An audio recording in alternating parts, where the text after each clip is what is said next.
It takes a lot of ingredients to fix or build a car, like cooking, but without the frozen dinner easy way out. eBay Motors has 122 million parts. It's always the right fitment, so you can follow any recipe to a T. Whether it's a vintage Italian coupe that's classic like Grandma's meatballs or a German luxury car that's as complicated as Oma's rouladen, to cook up something great in the garage, use the eBay Motors app or visit ebaymotors.com. Let's ride.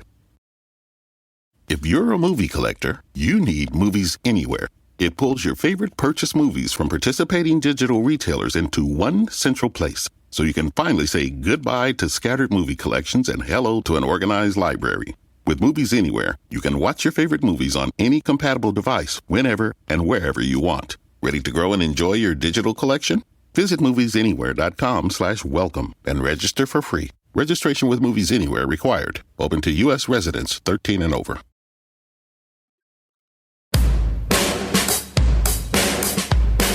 Hey everyone, this is the Almost World Podcast. Bringing to you mind-blowing interviews with guests from all over the world. So settle down, relax, and enjoy the show.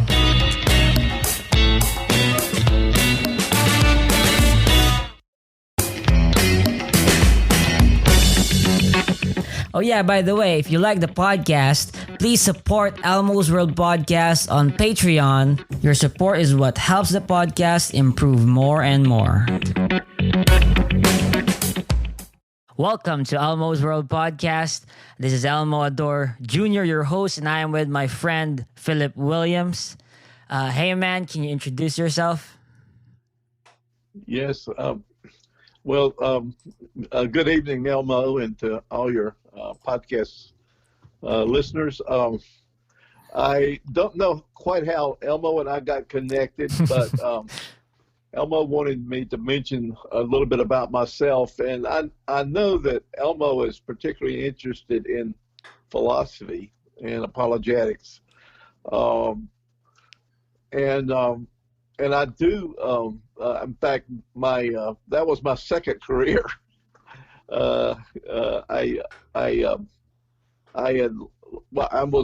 Grew up in a Christian family, and I lost my faith in college for the same reason many young people are losing their faith. The scientific question was the issues that affected my faith, and so I was what you might call, but I love science, and I think my philosophy at that time would be called scientific humanism, because I had taken a view of a better world, from my Christian upbringing, but I thought, well, that would be done from a scientific humanist point of view.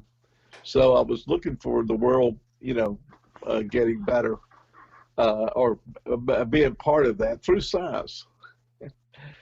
But science proved to be a big disappointment for me. But I'm an atheist now. That was the two things I had going for me, I think, at that time was I felt like I was basically a good person, and I believed in goodness. I believe that was universal in human beings, or should be universal. And then I believe that science could answer the question. Well, I got disappointed on both those accounts. Now this is as an atheist, when I had no belief in God, and I looked down on Bible believers. And but science was not providing the answers, even for the scientific questions I was working with. I was working in the field of communications back at the time when information, the theory was just beginning. And so I saw limitations in a materialist world. But the big thing that affected me was I realized that I was not a good person, and I couldn't be loyal to people I should have been. And I said, well, if I'm not loyal, why should other people be loyal? And it seemed that the world, instead of, it just seemed like the world was a hell.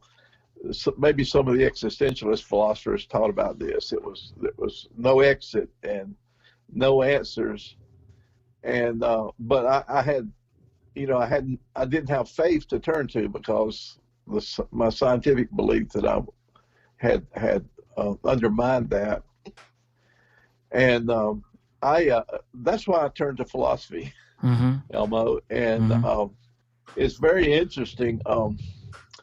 I don't know how this happened, but I'm fairly young, not even 30 yet, and I get launched into conversations with some of the 20th century's most famous philosophers, and they just accepted me as a peer because at that time we were working on issues in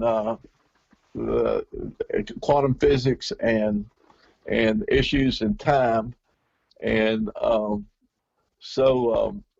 I in fact, one of the philosophers I was in most conversation with was Charles Hartshorne, who people might know him as the founder of process philosophy, which a lot of people were attracted to that because it seems to have an answer to the problem of evil. And I learned a lot from Charles Hartshorne. In fact, the reason I was interested in him, he was the editor of the American philosopher Charles Peirce, who I found the most providing most of the philosophical answers that I needed. He had the most impact on me, but he was also a student of Alfred North Whitehead.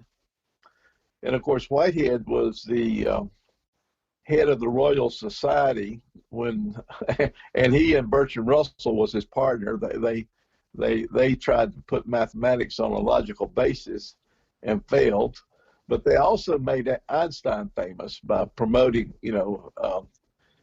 when Eddington was measuring the eclipse and was proving general relativity.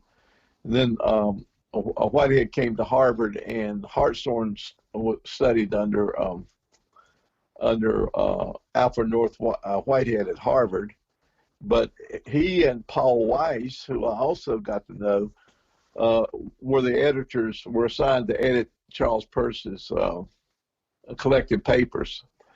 And so that was a wonderful, but through them, I Hartshorne introduced me to some other philosophers like John Finley, who, and at that time, I think I was,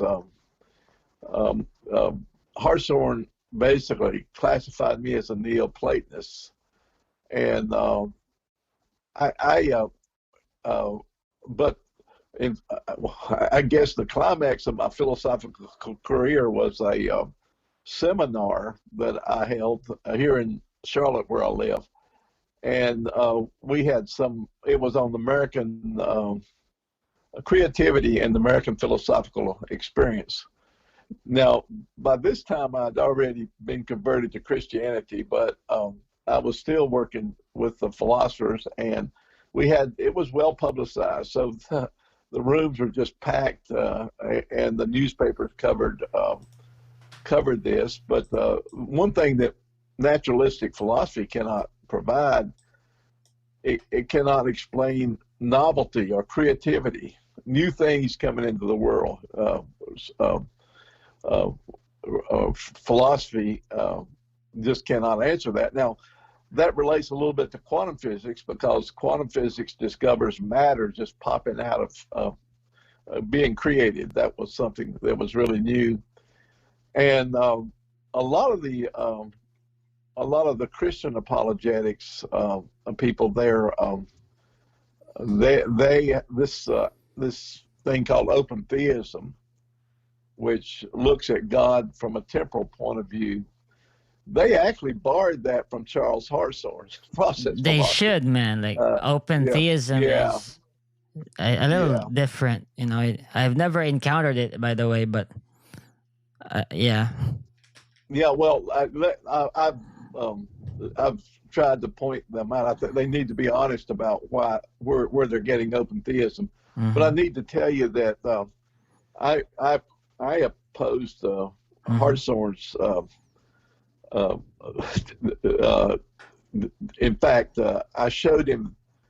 He and Whitehead had this idea of divine time, where God is holding the world together, sort of in an organic fashion, and new things are coming into being, sort of Platonic.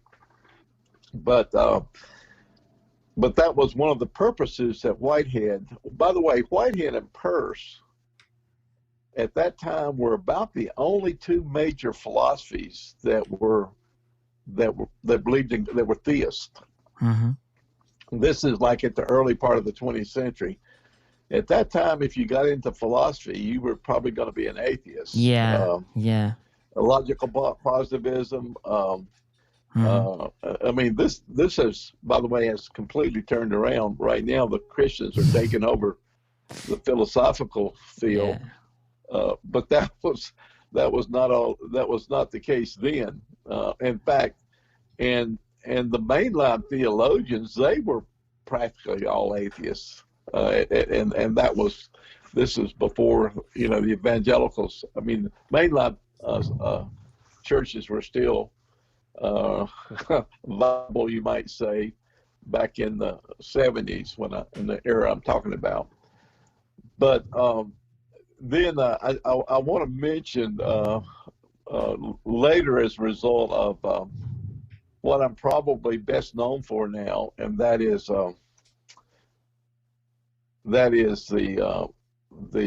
Mount Ararat discovery. Let me mention this one. Upon my conversion, when I discovered that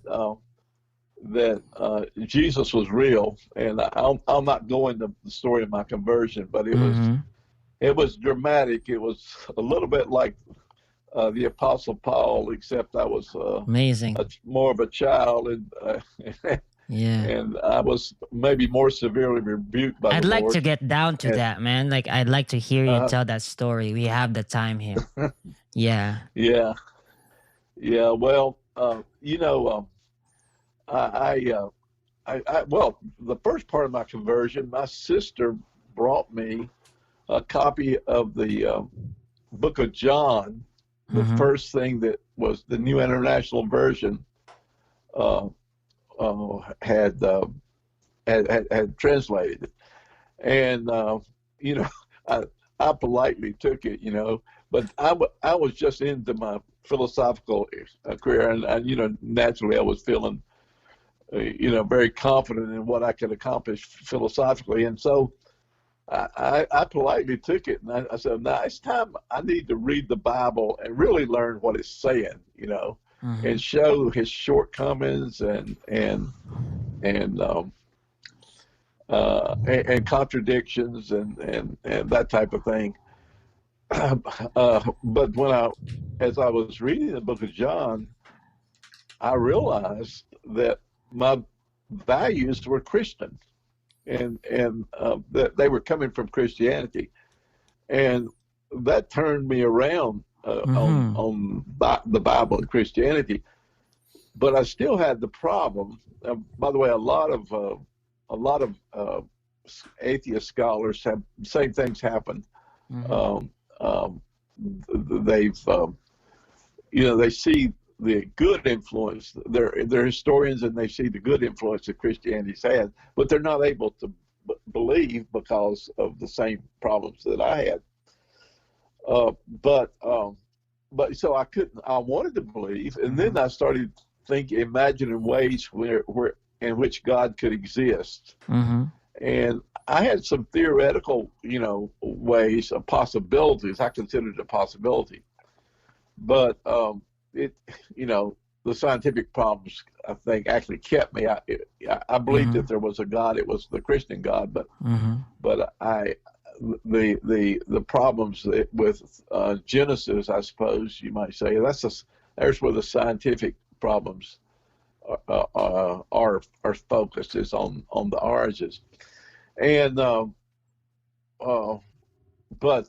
what actually caused my conversions was just a short while later, after I was searching, and I was reading a New Age book on the secret life of plants.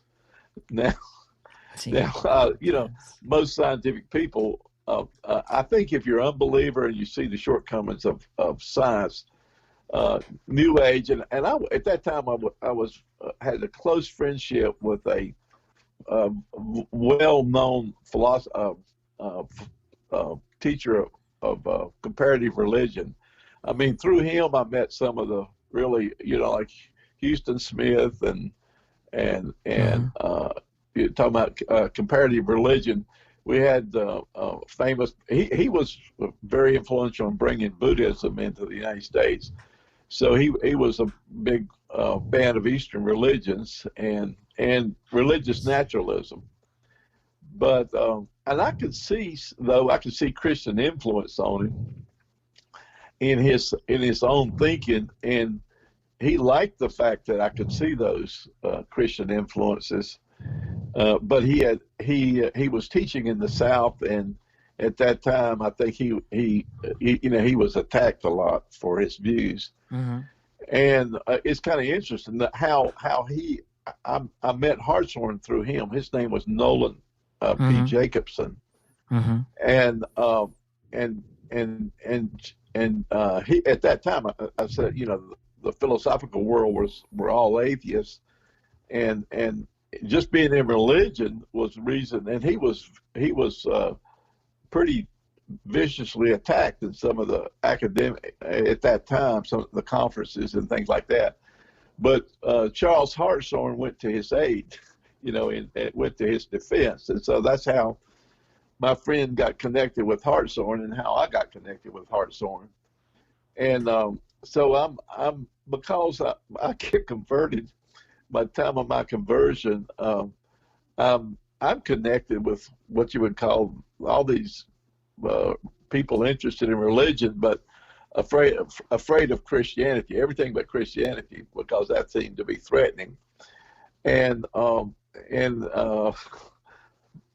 what happened? The book I was reading, it was a story in there about George Washington Carver, the famous plant scientist. And Carver was very influential in the development of what we know of organic chemistry. I mean, it's really the responsible for so many marvels, especially back early in the 20th century.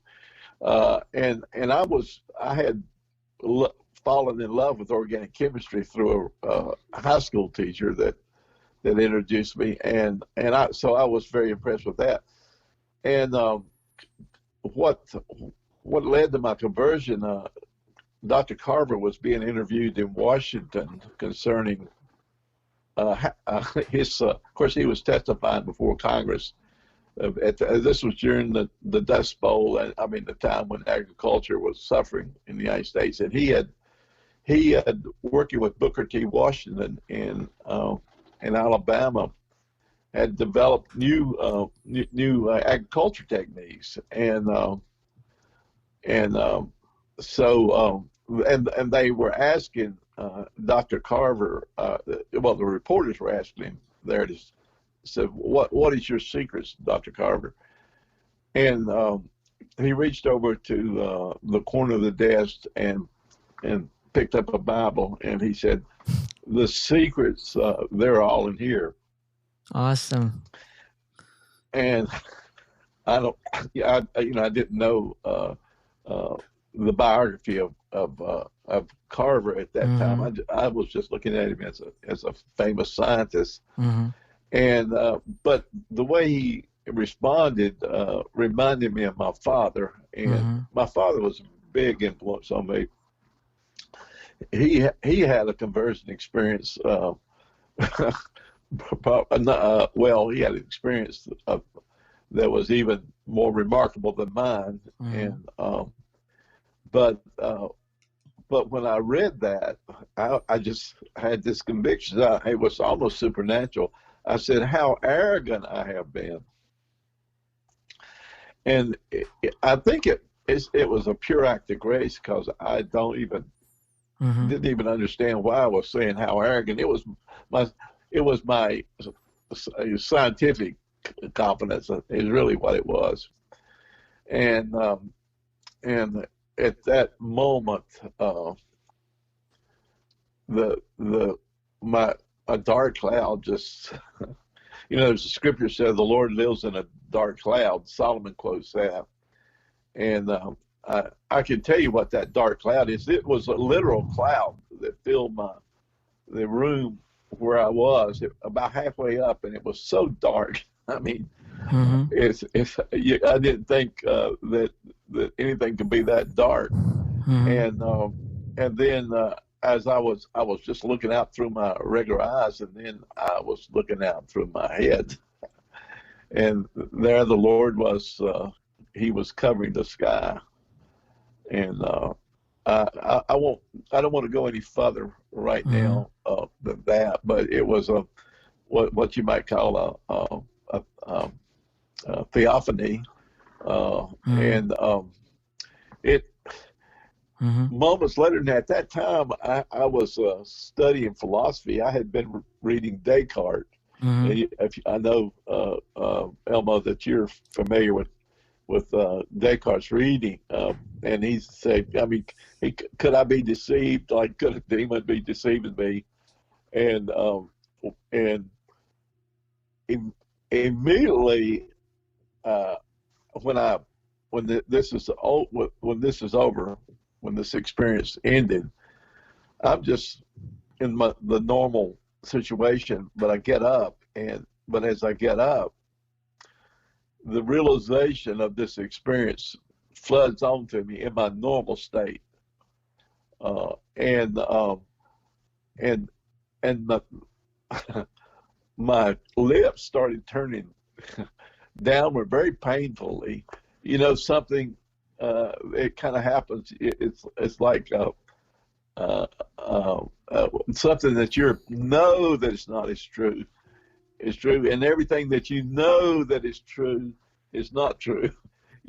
That's it's like a grin is what it was, and it was so powerful that it just almost I'm there like a child, just grinning. And so the first thought that come to me in my normal thinking is, can I doubt what just happened to me? Because I'm a scientist, and as I was thinking about what really was happening, I said, I remember Descartes, you can doubt anything. If you choose to, you can doubt it. But it was such a wonderful experience that that I made a decision right there. I said, yes, I can doubt this, but I will never doubt this. Yeah. And from that point forward, it changed your life, man. My walk has been it's a love affair. Yeah, it is. Yeah, I can see that. Yeah. I guess, like, coming from your background, you're this really scientific guy that is highly skeptical of spiritual experiences and all of that. But when you're actually in the experience itself, and it's something you just cannot deny, right? Like everything that's happening to you, and that whatever it is, it's real, right? It's so just there, and all that doubt, all that skepticism, it just all goes away because, for example, we know that we exist, we know that we are here. And it's the same thing, like that assurance that we exist is the same thing with what you have just experienced that at that time. And hey, that's really awesome for someone like you. You claim to have this I guess, like, clinging to evidence and all of that, but You know, I get what do you think it was? Like, do you think that there was really like that smoke in your room, or was it all in your head? But it's still real the same way, you know. Oh, What would you Elmo, say? that was more real than this right Yeah, here. The man, world we ordinarily live in is just a shadow. That awesome, was reality. awesome. Yeah. Oh, I mean, the things were so clear. Mm-hmm. I'm not going to go into more of that, but you know, I saw the world as as it really was. Uh, I mean, people, a lot of Christians, they think Jesus has gone away. But let me tell you, he and the saints are running things right now. There's nothing that happens that they're they're in they're in control. I mean, you know, I'm just reading Psalms 2 this morning. You know, the kings and the peoples, the nations throw off their fetters, and the Holy One just laughs.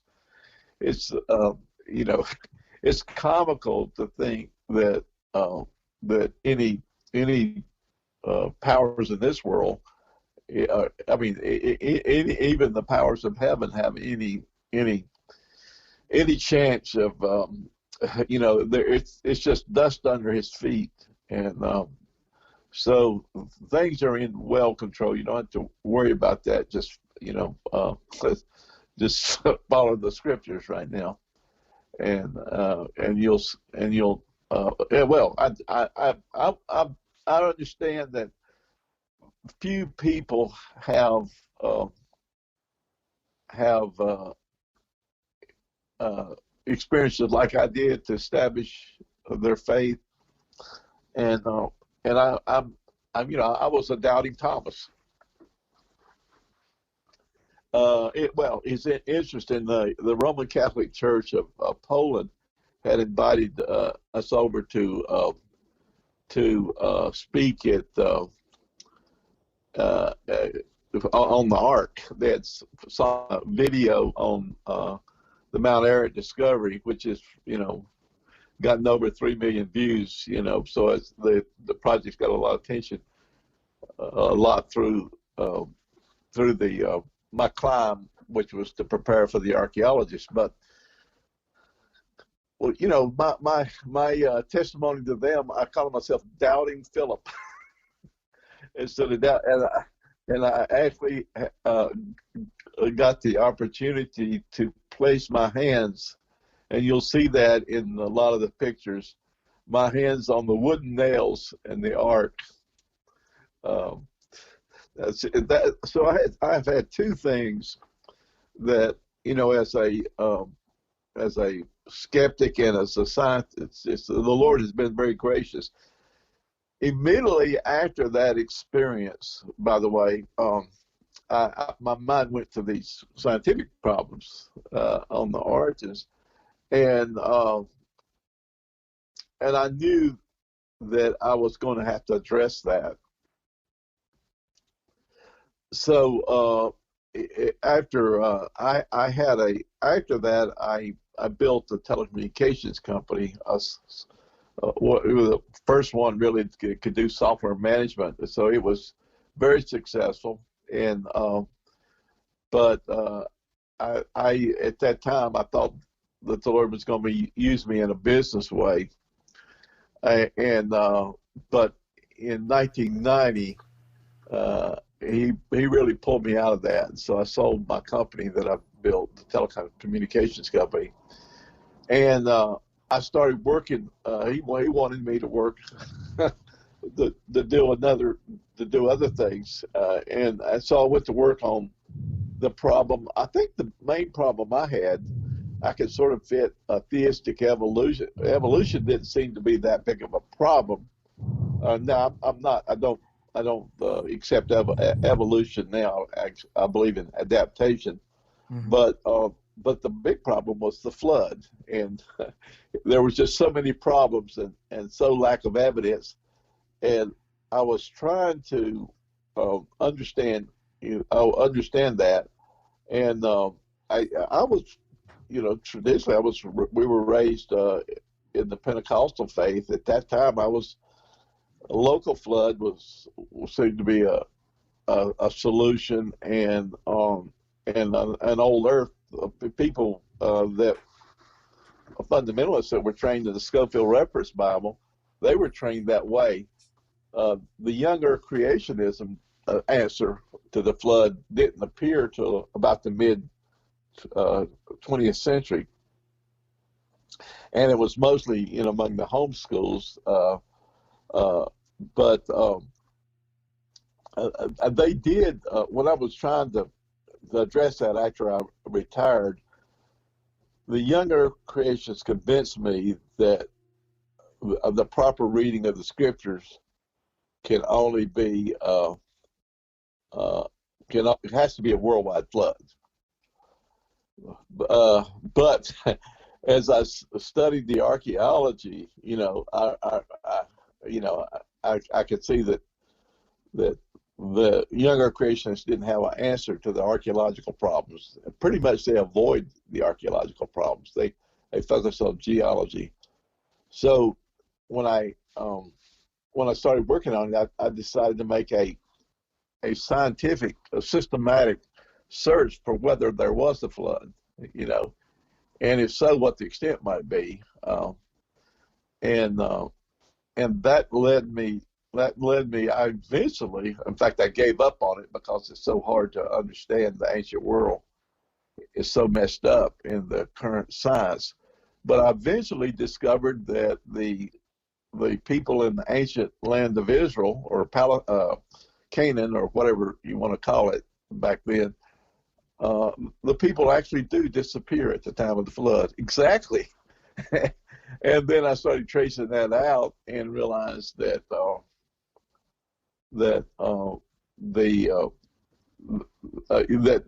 there's plenty of flood. The ancient world that was destroyed by the flood has been reinterpreted as religious graves. So on these prehistoric sites like Stonehenge and all the Indian mounds of America,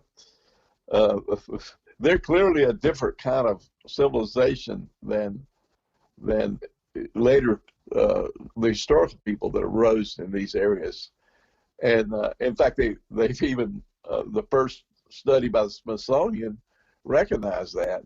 But the way that the actual practice of science works, when an answer that satisfies the current paradigm is found, even though it has many problems, they'll stick with it. And the problem is there's so many. It's messed up ancient history, and I'm talking about recent Earth history. Now, we're not talking about dinosaurs and things. We're talking about things that occurred in the history of man. It is so mixed up, and there's so many problems that I've identified that it's impossible to see it. But once the archaeologists learn my interpretation, it's just so obvious they can't forget it. So I get a lot of respect at the top levels in the field of archaeology, but this is completely outside the creationist movement, and which I know the creationist movement very well, both the young and older creationists.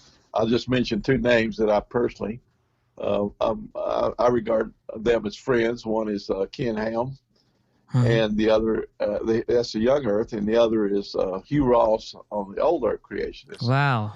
And and personally, there's mutual respect. They realize if this discovery is sustained by the archaeological investigation, that it will change. Well, Norm Geisler said flatly, it's potentially world changing. World changing. It doesn't just change size. Of course, it will change size, but it will. It's like a rock that you found, and the currents are going against it, but it will turn the currents. And and I've been involved in changing world changing things before. most significantly, I wanted to bring digital switching into the local network, and the forces at that time, AT&T had the monopoly on everything, and it was the science was against it. Mm-hmm. So but we were able to turn that around. I partnered with a few thinkers and shakers, primarily with Northern Telecom, that developed in Raleigh, and they started eating Northern Telecom's lunch, with the digital revolution. Mm-hmm. And so I knew that we could change the world. It basically changed the world. We're able to do what we're doing right now because of that. If they, eventually that would come, but I was one of the ones that I would agree to do this. Most of the engineering companies, people that were designing telecommunication systems, either wouldn't or couldn't try it, and so I knew that you could change the world if you stayed with something you knew was true. So I'm not worried about that part of it. I know, when you've got truth on your side, you will change the world. The journey to Mount Ararat, right? Like, how did you start your archaeological journey specifically? Like, did you just come about an opportunity and you just took it, and then, or are you like, have always been interested in archaeology and proving young Earth science? No, no, I can tell you, it was only a short period of time that I was sympathetic to young Earth science, and it was, I don't want to get into that right now, but there are problems. Well, it's a fish killing flood. Is the flood in the Bible? Does it wipe out the fish? And then they can't find the people that died in the flood. Mm-hmm. So young Earth creationism has some biblical problems, Mm-hmm. and Mm-hmm. it started as flood science because it seemed to answer that flood, and then they were wanting to get into the public schools, and they changed it from flood science to creation science. Yeah, I see. But the deists, these were back, when this country was founded. Deism was very strong, and then the infamous Voltaire was a deist. They loved intelligent design because they could prove God without the Bible. So, in fact, Voltaire literally believed that the Earth was created in 4004 BC. He followed Usher because he thought that was the most scientifically viable teaching, even though he was against Christianity, hated Christianity. But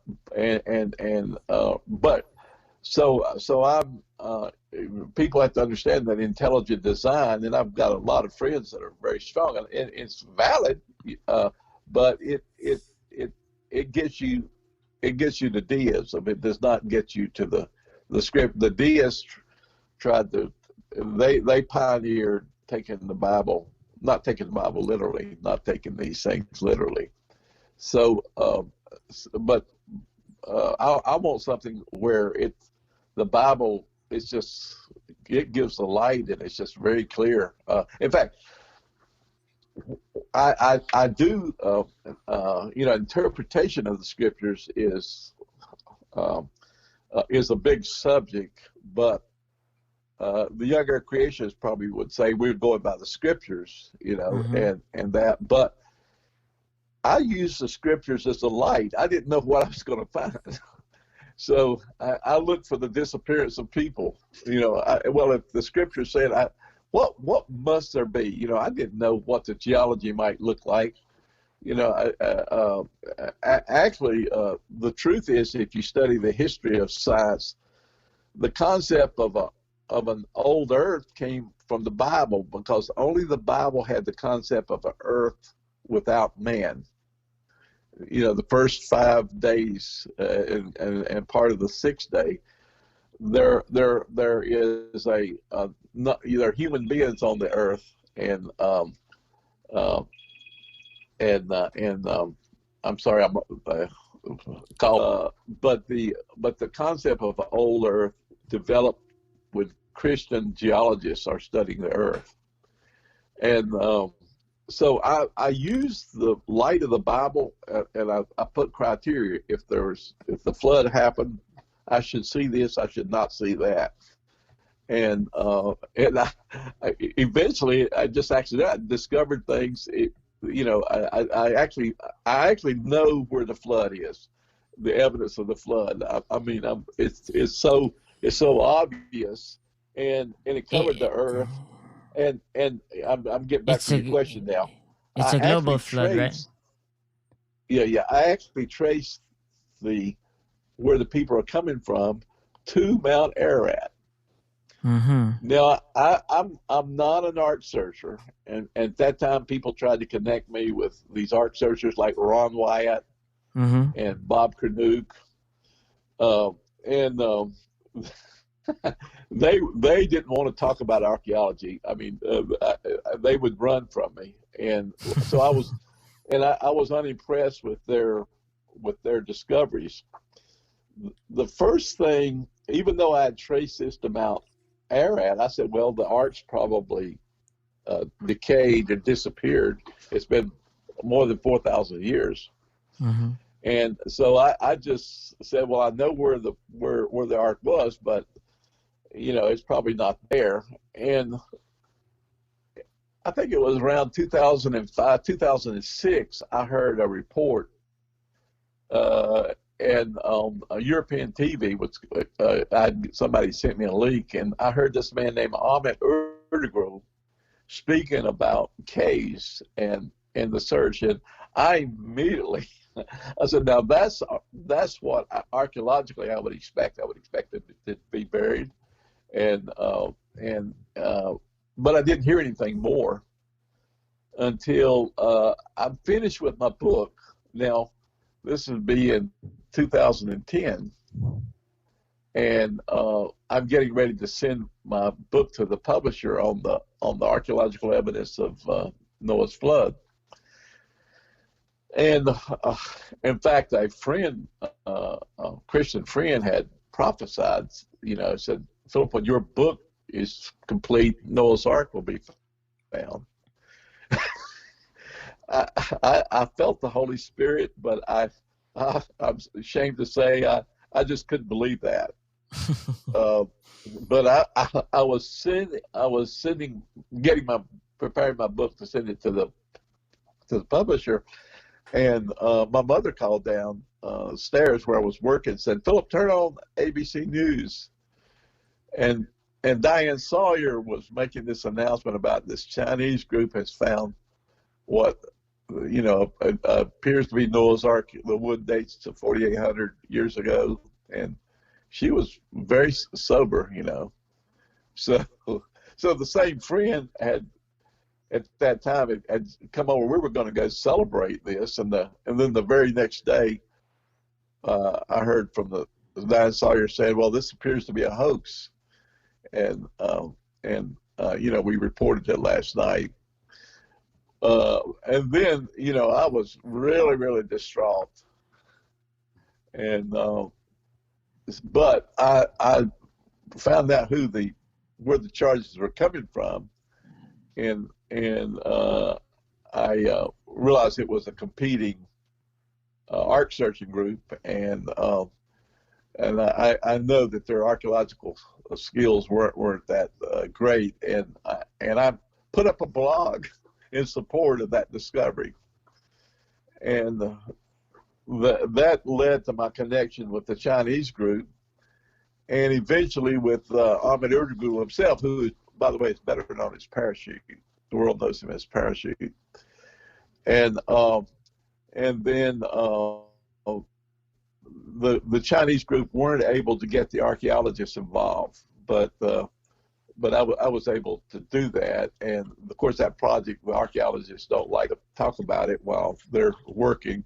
So I can't say any more about that except to say that an archaeological survey has been authorized. It's, the government's involved, God's involved, because this epidemic, COVID is a problem, and snow is the problem, and so everything has to be perfect for us to be able to get the work, or for the archaeologists to get the work done.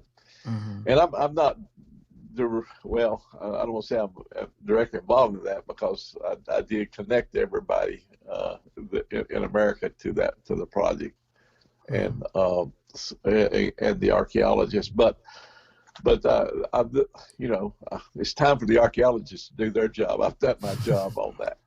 Where are you at right now at the progress there?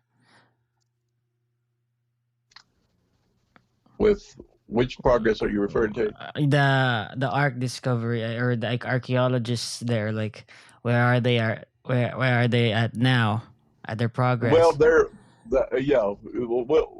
I'll have to let them announce. They don't like to talk about or to have any publicity before they're ready to do that. That would damage the project, mm-hmm. because this is the most valuable artifact probably in the history of the world. The impact will be greater than the Dead Sea Scrolls. And I will say this: my entry into the archaeologists were through the Dead Sea Scroll scholars and scientists, so you can, if you want to understand it. I think, in fact, I modeled the Mount Ararat Discovery Foundation. This backing this was modeled after the Dead Sea Scroll Foundation. Mm-hmm. So let's just say, let's hope that we get some news this year. That should be, that would be the that may happen. Have you yourself, I guess, like, visited the site? Oh yes. Okay. Can you describe it for us? I never thought I was the person to visit the site, mm-hmm. because it's very high, very dangerous. My technicians used to tell me, you stay at your office and call down and tell us what to do. Because one time, if I got involved, I'm not my hand skills are not very klutzy, and but I realized people weren't going to take it seriously unless I myself actually visited the site. So in 2014, November the 9th, 2014, myself and an archaeological official actually visited the site, for the first Americans to visit the site. And the archaeologists, like I say, they don't want to talk about things until it's already the study and surveys have already completed. But I felt the need to make some kind of announcement. So about this time, I get connected with Dr. Norm Geisler. Some of the listeners will know who he is. He was a pioneer in apologetics, and he became the first convert of my flood. My teachings about the flood, which is a worldwide flood, but an old Earth. Yeah. And in fact, my understanding, what's now called the Ice Age, was originally literally evidence of a worldwide flood. Mm-hmm. And then I will explain how it got changed into instead of a single year deposits, into hundreds of thousands of years by Charles Lyell, and the sleight of hands and the tricks he did. And then, of course, Charles Darwin was Lyell's disciple. Darwin was a geologist. He wasn't a biologist. And then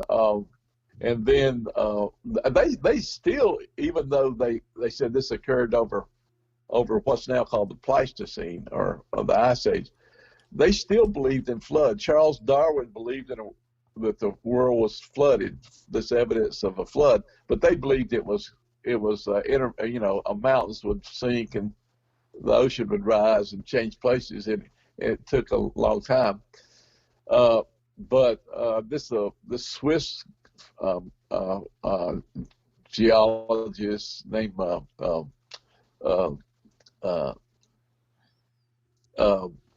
Charles, Agassiz, basically pioneered this idea of the Ice Age. So instead of a liquid flood, everybody now believes in a frozen flood. But in fact, these deposits actually occurred in a single year that are now attributed to the Ice Age. And of course, that led immediately to the antiquity of man, because you have men in these deposits. And if instead of dying when they actually died, if you say, well, this occurred over 1 million years, then you got men that are 1 million years old. So these are part of the problems in the current science. So I have an entire new school of science. Now let's say there are 3 schools of science right now that evangelicals might consider. One is theistic evolution, who believe that the flood is simply allegory. And there are Christian organizations that believe that. Another is older creationists who teach a local flood, like I mentioned Hugh Ross. And he's built an organization backing that called Reasons to Believe, and it's very prominent among a lot of evangelicals. And then, of course, the last one is the young earth creationists who believe in a young earth. But Norm Geisler and I went to see Ken Ham on the day his ARK encounter opened there in Kentucky. And the first thing that Norm Geisler says to Ken Ham said, Ken, Philip and I believe the Ice Age was the flood. Well, we had a fine day with him, but Ken, of course, didn't say anything. But I just wanted to mention to you that it's not just the ARK, but it's a change in the archaeology that's associated with this. And my friend Parachute is responsible for discovering what has to be Noah's Ark. Even the archaeologists, they don't know what else how else to understand it, even though they will be looking very carefully at the possibilities that this could somehow have been built there on the mountain. But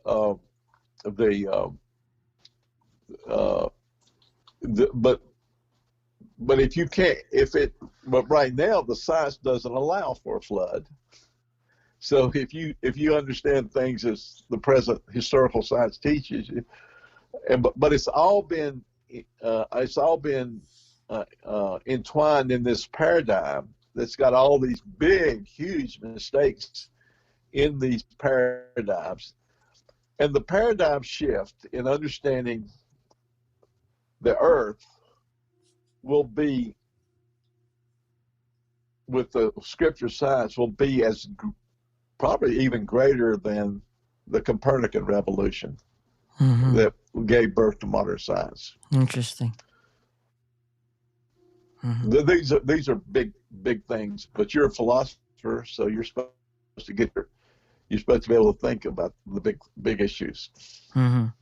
Well, I'm really surprised by you mentioning that you know all these guys like Norm Geisler and Ken Ham.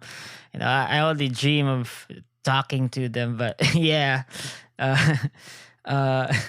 it's really nice to know that I am one person away from those people. Yeah, I don't know how that happened. In over my career, I've uh, become friends with a lot of famous scientists, philosophers, sociologists. Mm-hmm. I don't know how that happened, but I I and by the way, I find that the more accomplished that men are, the more humble they are. Mm-hmm. Now, a lot of people don't think of Ken Ham as being humble, but there is a humble side to it, Mm-hmm. and and so I yeah, and the other thing is I think unless something has got a worldly package to it, people don't think of it as being significant.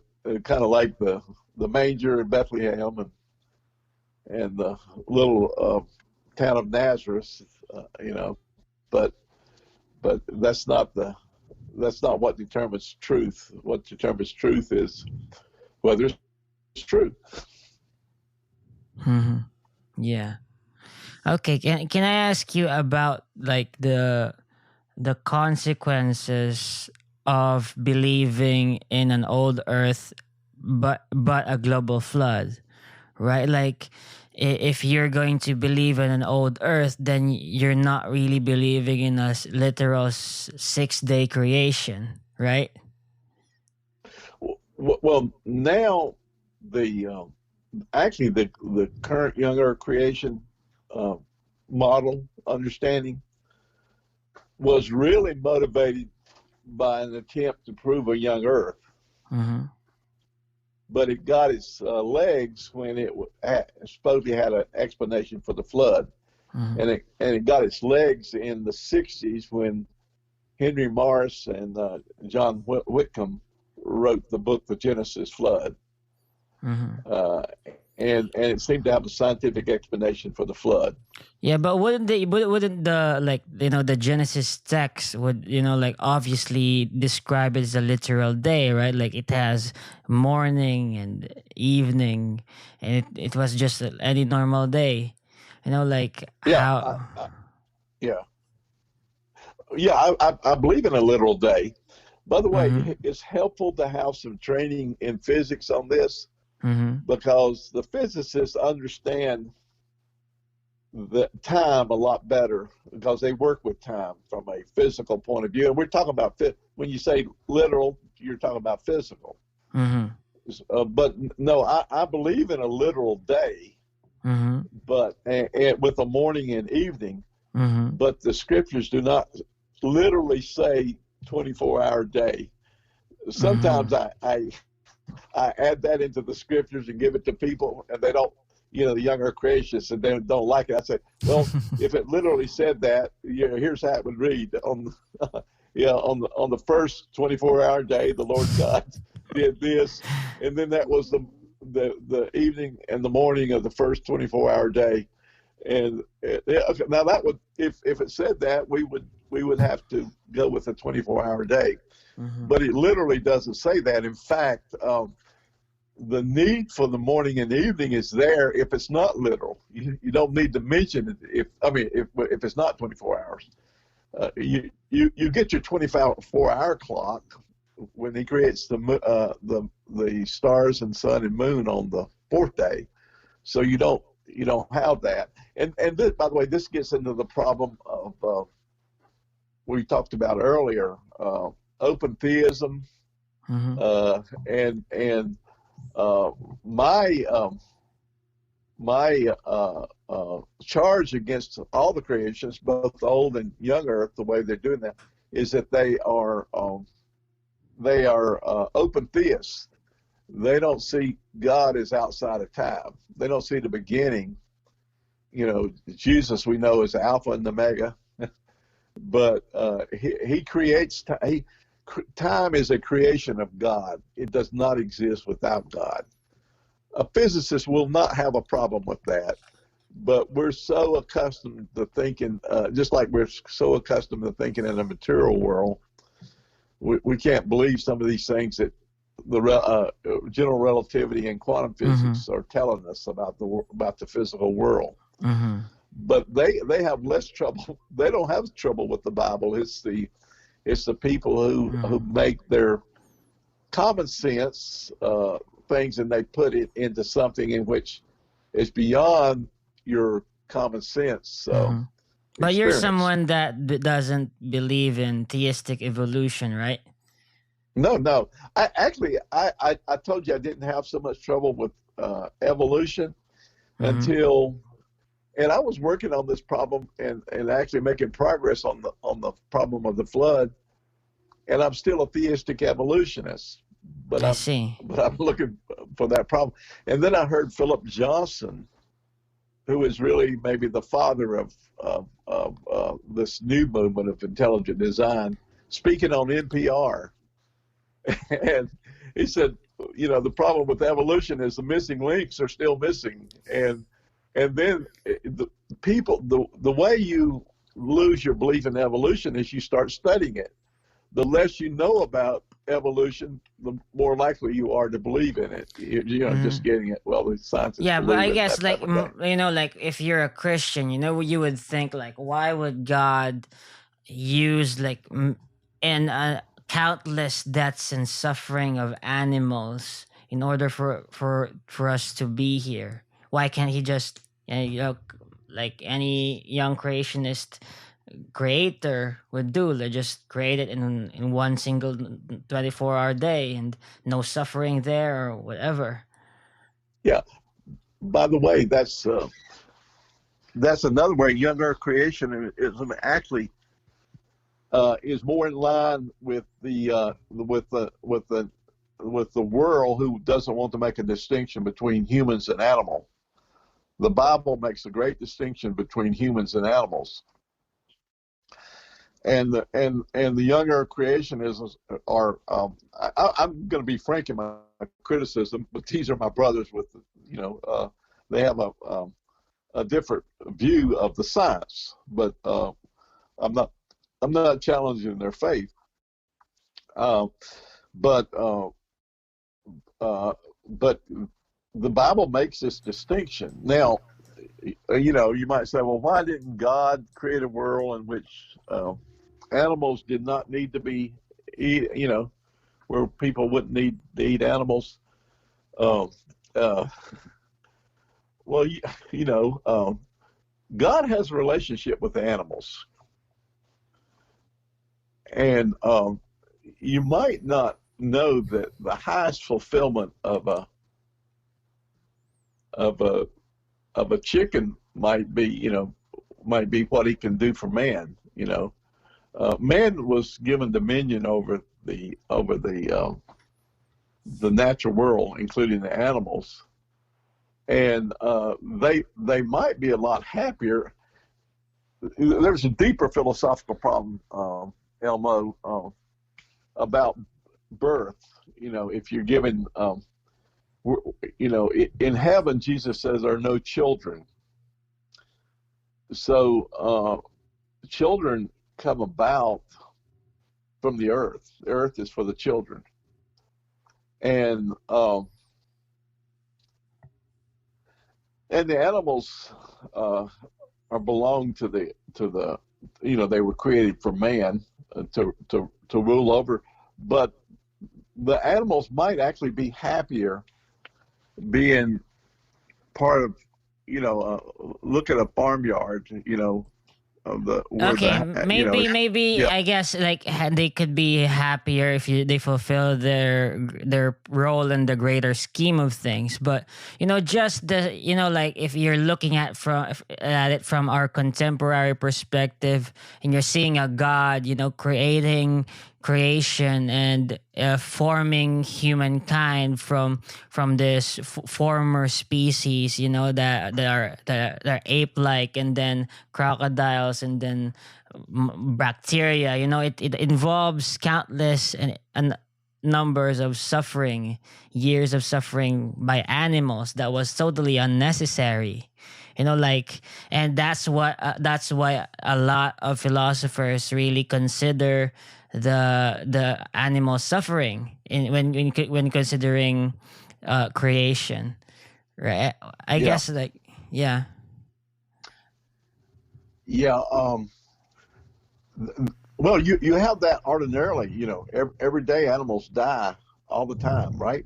Yeah, but I guess, like, if I were a Christian, if from a young Earth perspective, I would see that it's because the fallen creation, But originally, and we were all vegans or whatnot. That was the original plan or something. But God only allowed us to kill and eat animals because of our fallen state. Wouldn't you say so? Uh, I'm not.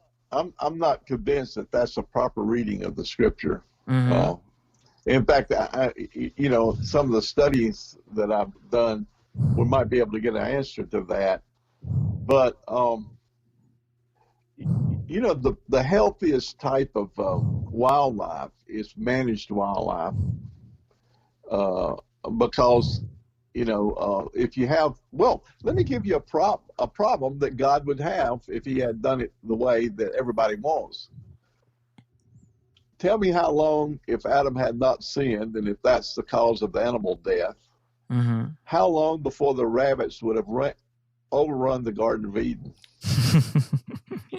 I guess, like, in that case, there would be like a natural population control within the genetics of the rabbit, so they would, like, know when to stop because it's a perfect creation, right? Would be no problem anyways, even if they overpopulate. Well, he told them to uh, uh, to to to fill the earth. Before Yeah, Adam sinned, he told them to fill the earth.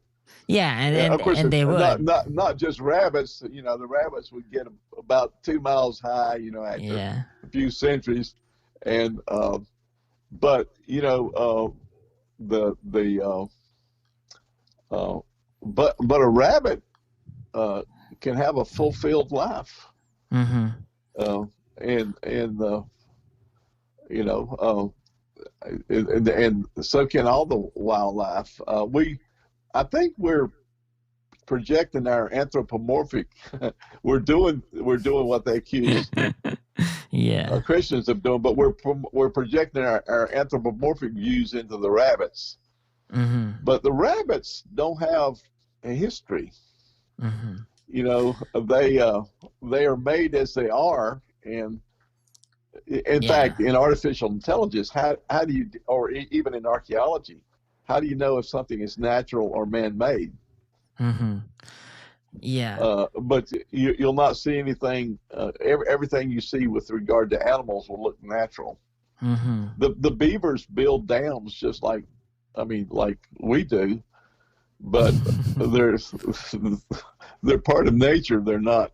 They're not. Yeah. They're not some beaver one day having this idea, we're going to build a dam, and then he's going to teach his kids how to do that. So this is probably a something that people need to do.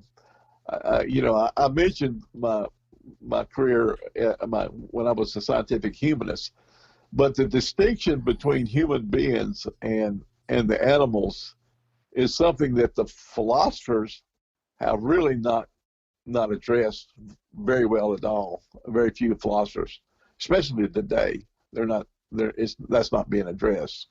But when it says God made us in his own image, really, what does that mean? Yeah. What does that mean?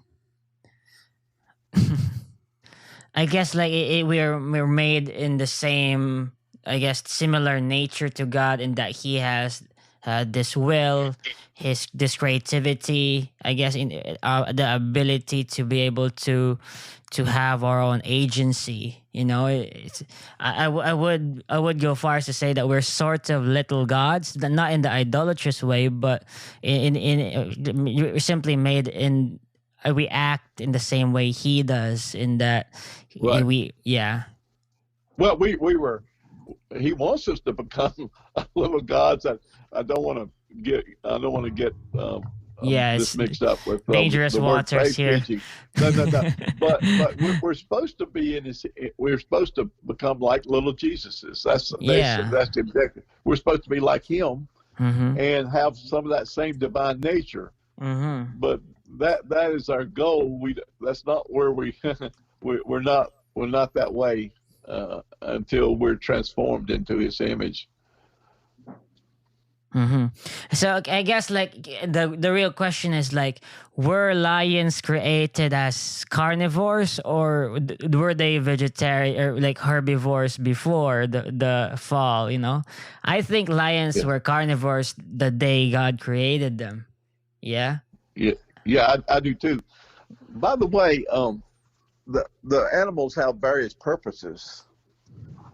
Not just food for man, but The balance of nature. but one of the purposes of the animals are is to teach man, Interesting. and I mean that's you'll find that regular in the Bible. Watch the ant, Yeah. the slug. But now a good question is like the primates, the Mm-hmm. gorillas, the apes, the gibbons, the baboons. Uh, they're not good for food. What was the purpose of God creating them? Mm-hmm. And Uh. I've got a good purpose. Each of those different kinds of primates, as they're called, has a really degenerate characteristics. Like some of them, there's certain species they're just like drunks. Mm-hmm. In fact, they literally will get drunk.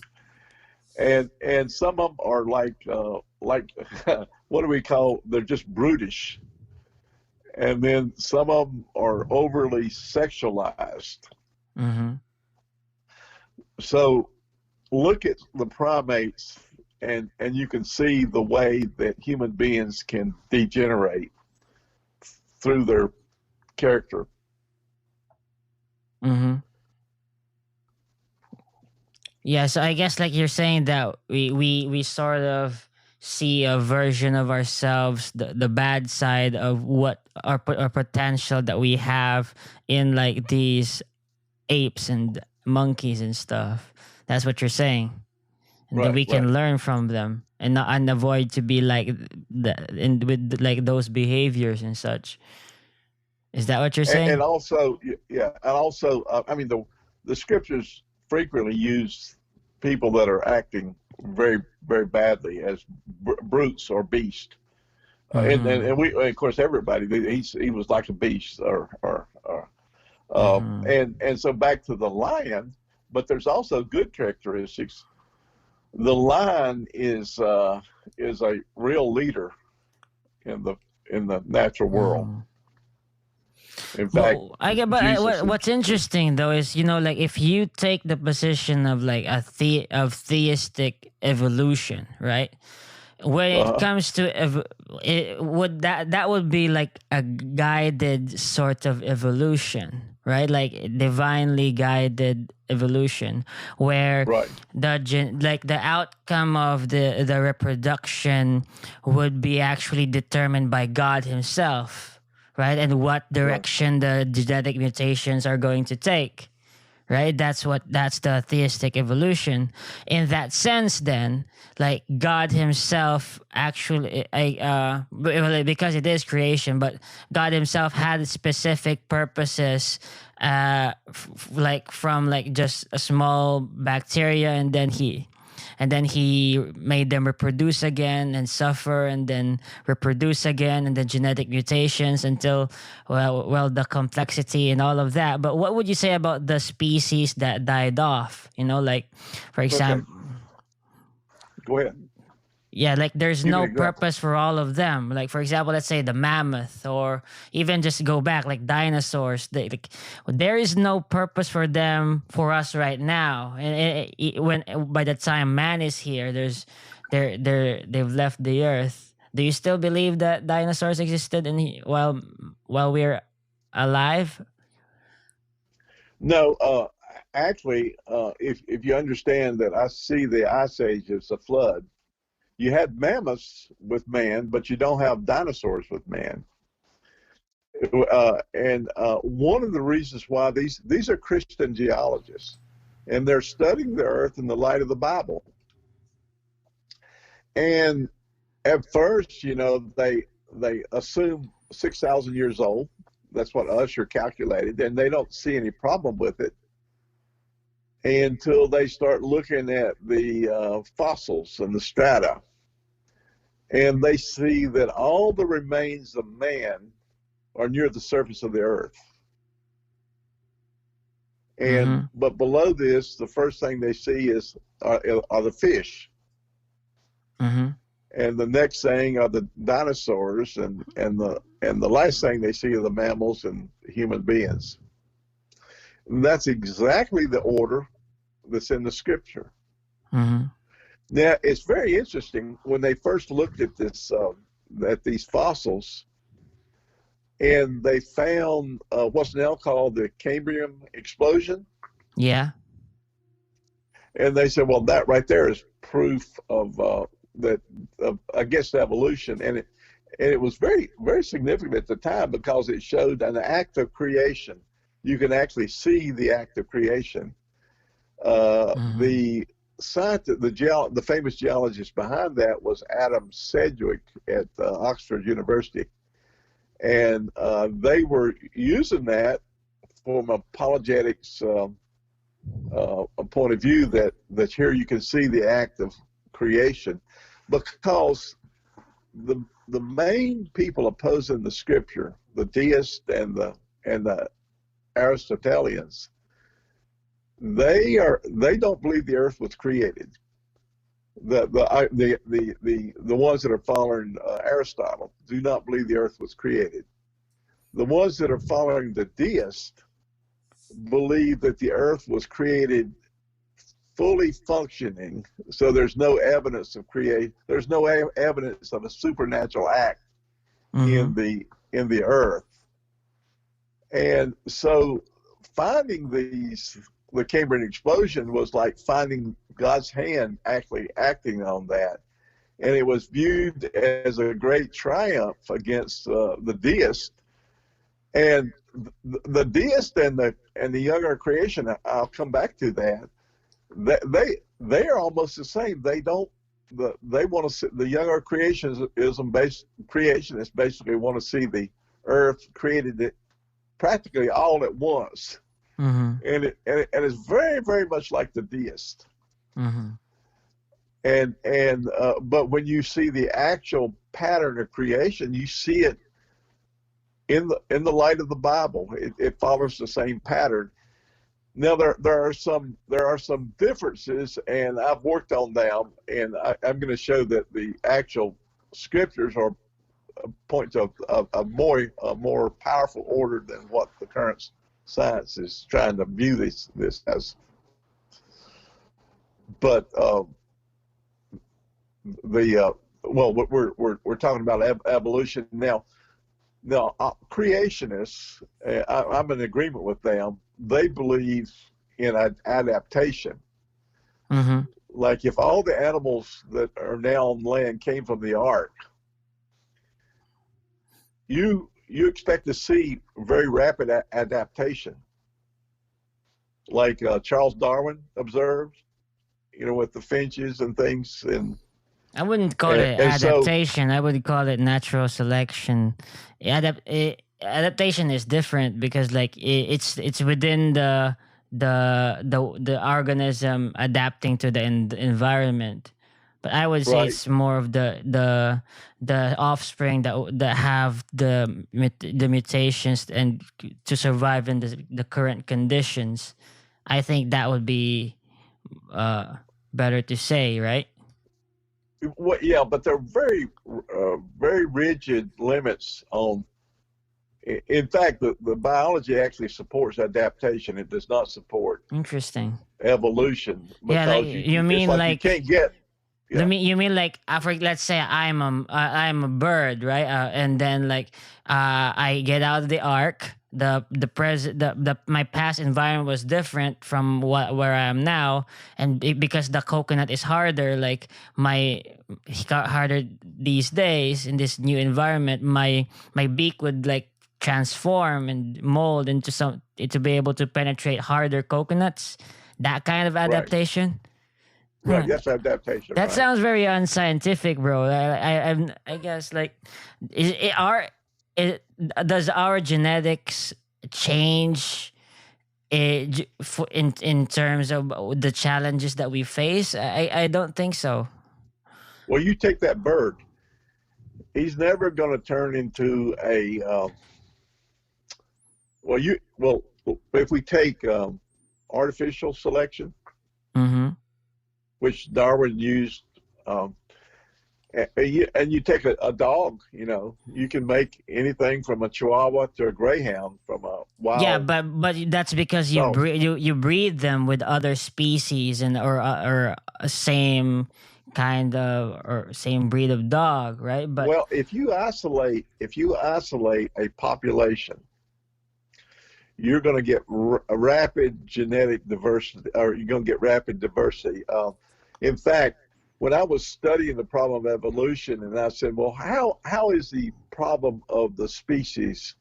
How do scientists, how do biologists determine what is a distinct species? mm-hmm. And I determined that the only way that, and Ernest Meyer, the Harvard expert on this, he's passed away a few years ago. And when I read his actual work, he was just giving, and by the way, he was using birds, but he was just giving isolated populations as the means of species. But you take an isolated population and you mix them, then the genetic clock will go in reverse. Mm-hmm. If you turn cattle loose in the wild, you'll start getting longhorns.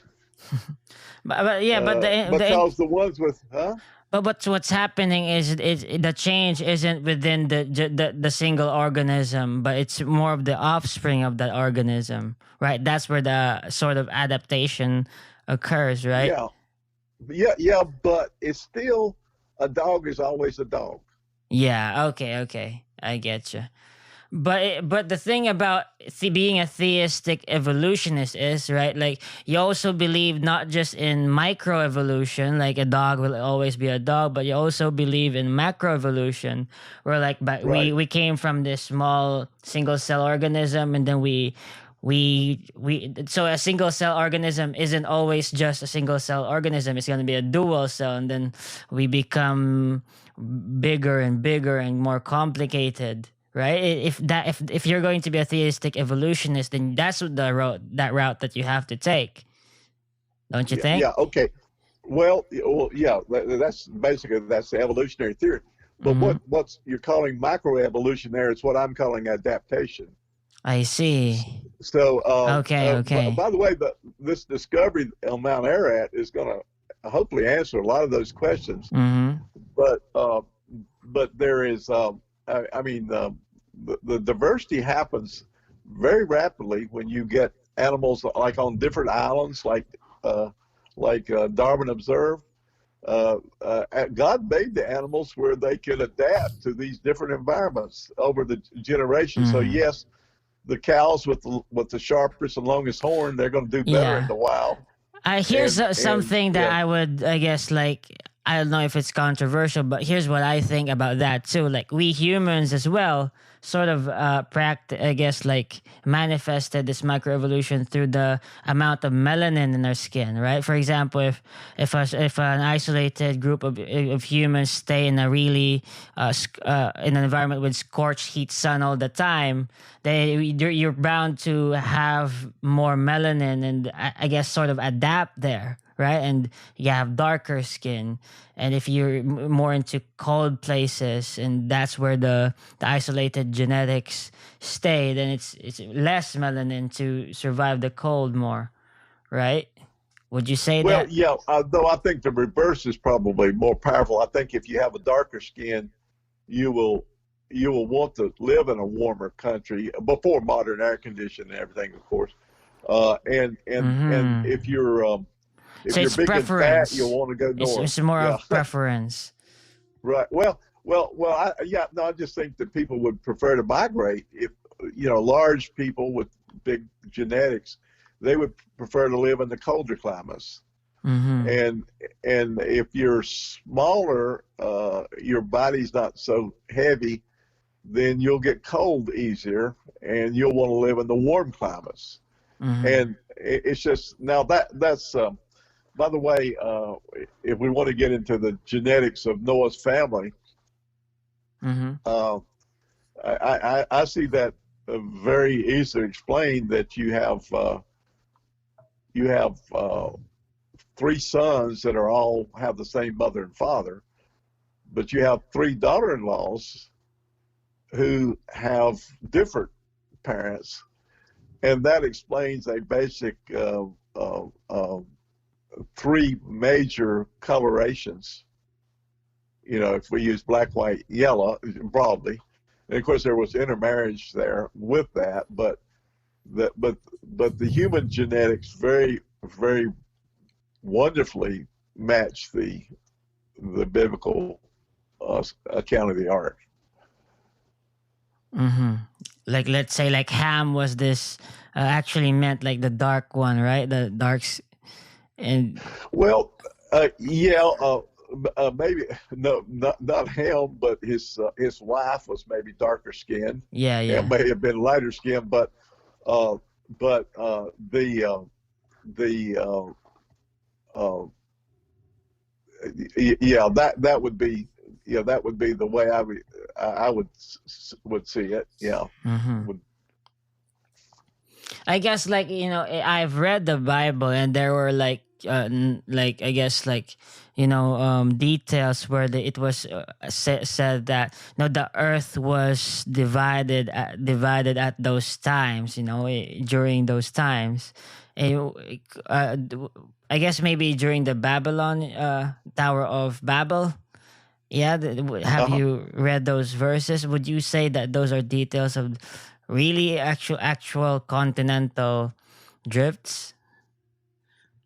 Oh, Or oh no, no, no. I don't. Well, there were the ocean shores, uh, and the mountains and everything. They were roughly the way they are now, but there were big changes mhm. because I mean, for example, off of the coast of America, you can go off to the continental shelf. That was where the coast was before the flood.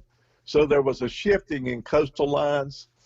Uh, uh, in fact, a lot of the pre-flood world is now underwater, and people find these all the time. These civilizations that are still underwater, but they date from before the flood, and because the water from the continents, went into the oceans and they sank.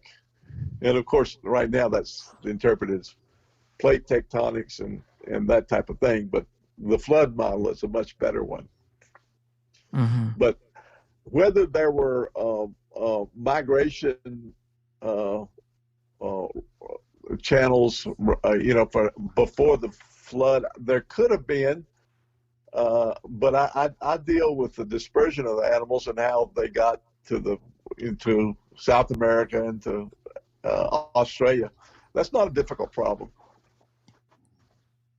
Mhm. Okay, I guess Uh, like yeah.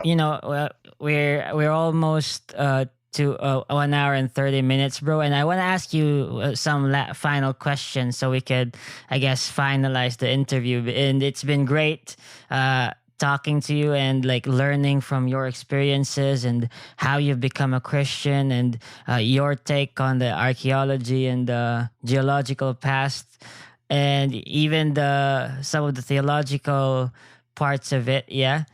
Can I ask you like in terms of being a, let's say I am a young Christian right now in this world full of secularism, and scientism, and like how would I approach going into universities where evolution and atheism is really the main like authority in all these subjects, like how would I like fight my professor on it, or just like passively ignore all they say and actually just continue to believe what I believe?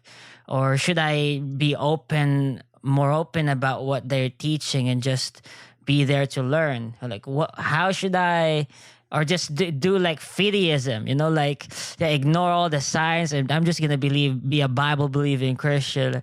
Like, what should my attitude be on all these stuff? Yeah, well, you point to a real problem, and of course that's how I lost my faith. I said, well, Mm-hmm. why am I going to this university if they don't know, if I can't trust what the professors are teaching me? And so that's a genuine problem today. But I will say this, with regard to technical subjects, the universities are great right now. But with regard to the historical subjects, historical sciences, including evolution and geology and archaeology, uh, well, sociology has been one of the most damaging courses. What's called critical race theory comes out of sociology. Uh, uh, if I was not going to study a specific subject like medicine or law, I would avoid the universities and get a better. We need another Common Core curriculum, which I'm looking forward to seeing, that would have a different, a non-revisionist, or actually a better. It should be just excellent. Where even unbelievers will want to come to these Christian schools because they're just so good. and in seeing that established is something that very much interests me, and I think this ARK project might help get that started. But there's others that are working on these curriculums that are given alternative education.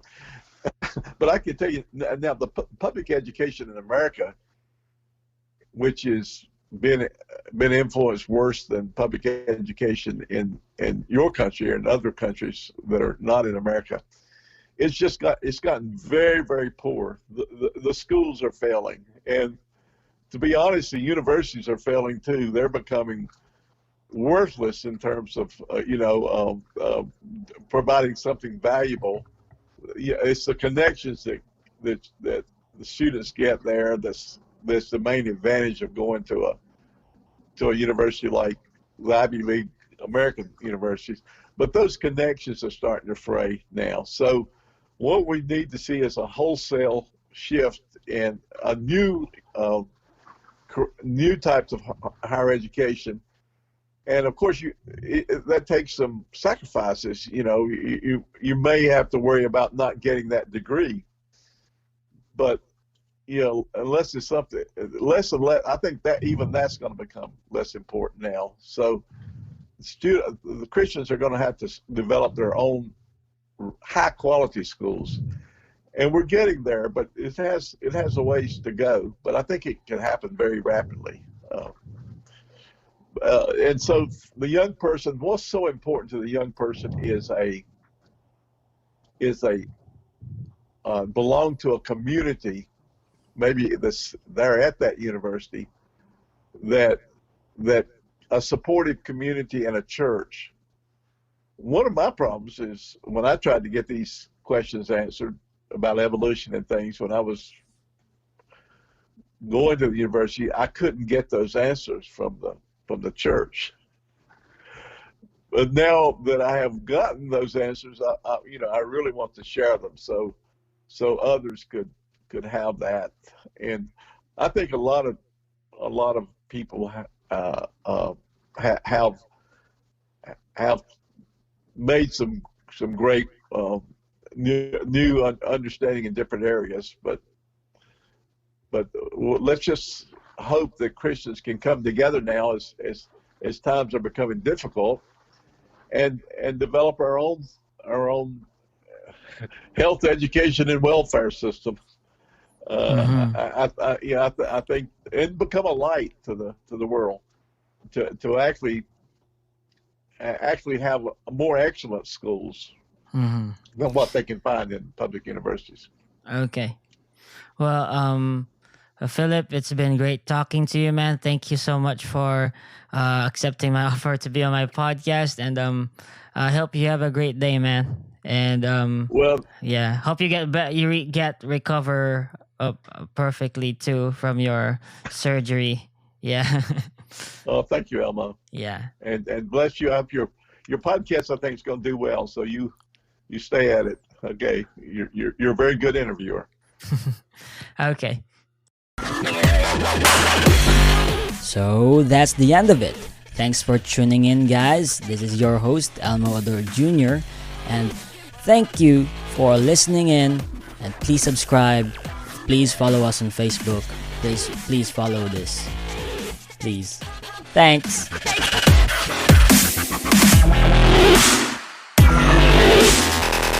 Are you one of those people who thinks it's okay to drive stoned? I mean, what's the worst that can happen? You end up driving below the speed limit? It's no big deal, right? Wrong. The truth is, your reaction times slow way down when you're high. You not only put yourself in danger, but everyone around you. Talk about a buzzkill. Stop kidding yourself. It's not okay to drive high. If you've been using marijuana in any form, do not get behind the wheel. If you feel different, you drive different. Drive high, get a DUI. Paid for by NHTSA. Holidays are here, and so is fashionable fitness. Gift yourself a Samsung Galaxy Z Flip 3 5G, a phone that folds in half to literally stand on its own. Pair it with the Galaxy Watch 4 for ultimate wellness and wow factor. Check health stats, flex personal records. Over 90 activities can be tracked, like biking, swimming, golfing, and more. Invest in yourself with tech made to crush goals. Holidays open up with Galaxy. Shop it all at Samsung.com. 5G connection and availability may vary. Check with carrier. Products sold separately.